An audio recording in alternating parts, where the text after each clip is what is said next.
Ada orang penghasilannya banyak, tapi karena tidak berkah, maka membawa bencana. Di rumahnya sengsara, bersama keluarganya banyak masalah, bersama teman-teman di kantor bermasalah.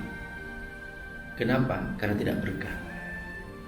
Ada orang penghasilannya sedikit, tapi karena berkah, dia masih sempat bersedekah, sempat berbagi, sempat membantu tangganya, rumah tangganya bahagia, keturunannya soleh dan soleha. Itu namanya berkah. Ar-Rahman 'allamal Qur'an khalaqal insan 'allamahul bayan.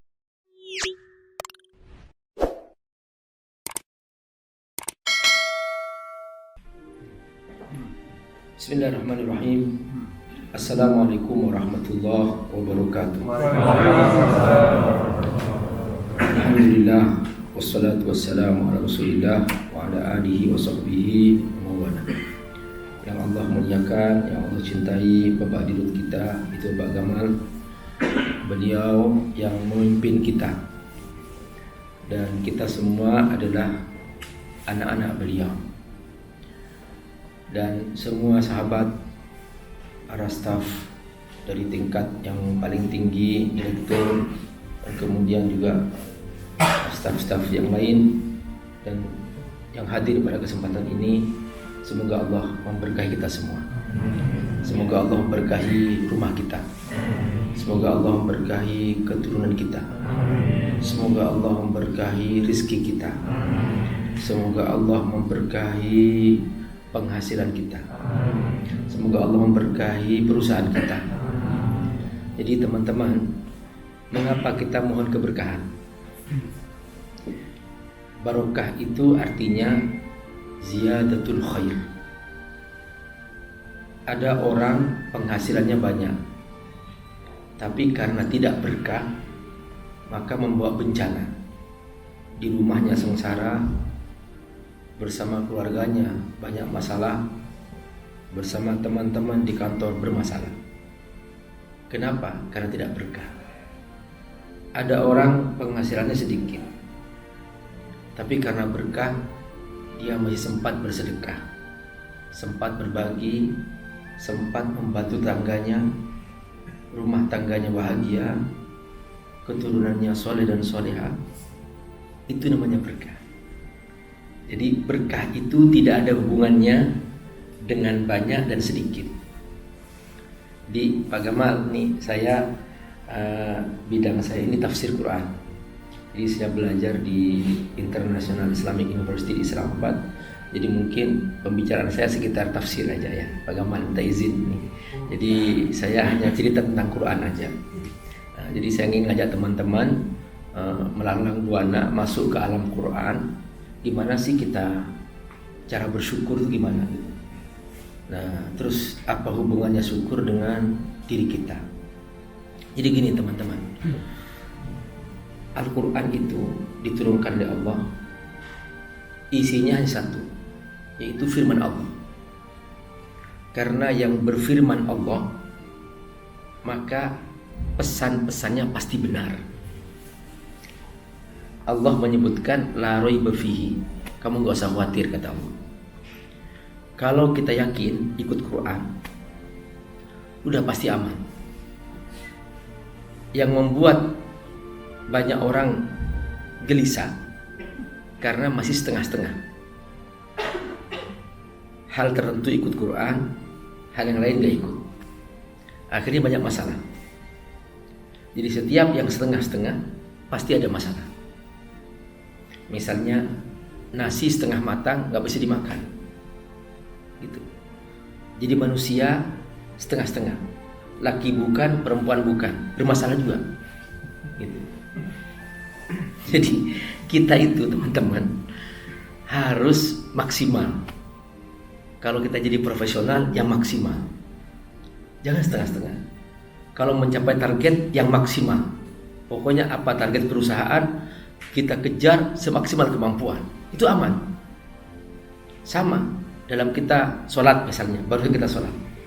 Kalau kita setengah-setengah, ya khusyuk kagak, kemudian juga nggak khusyuk juga, atau nggak maksimal sholatnya, maka kita nggak menikmati sholat. Tapi kalau kita khusyuk, tenang, kita menikmati, kita bahagia. Hidup ini caranya maksimal gimana? On off. On off, on off.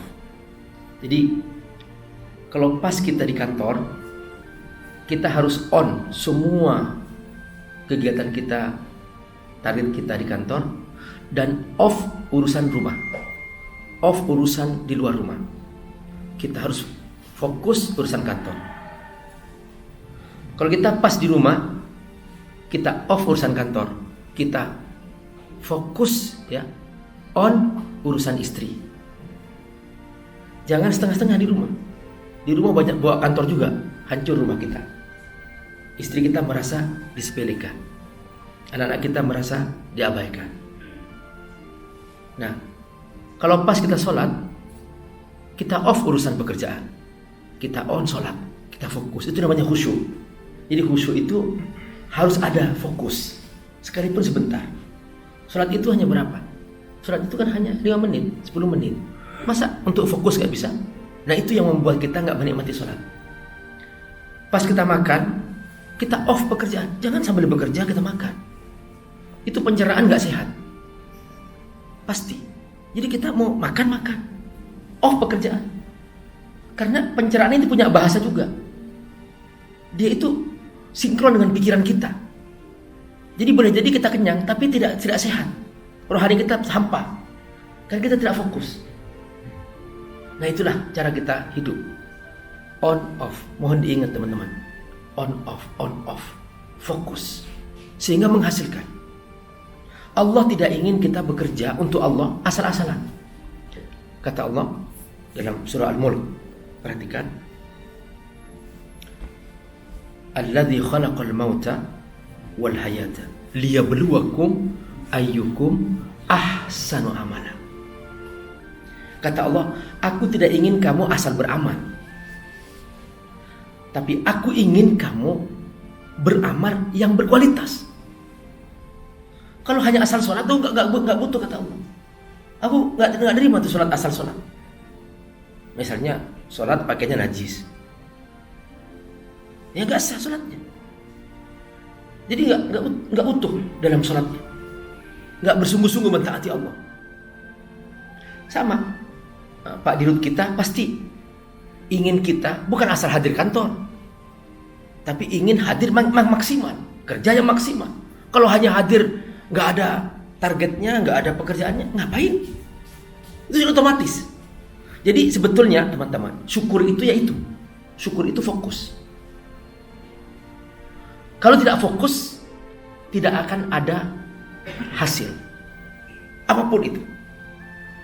Itu syukur. Syukur itu fokus. Fokus itu target. Target itu produktif, otomatis sudah. Tidak syukur namanya kufur.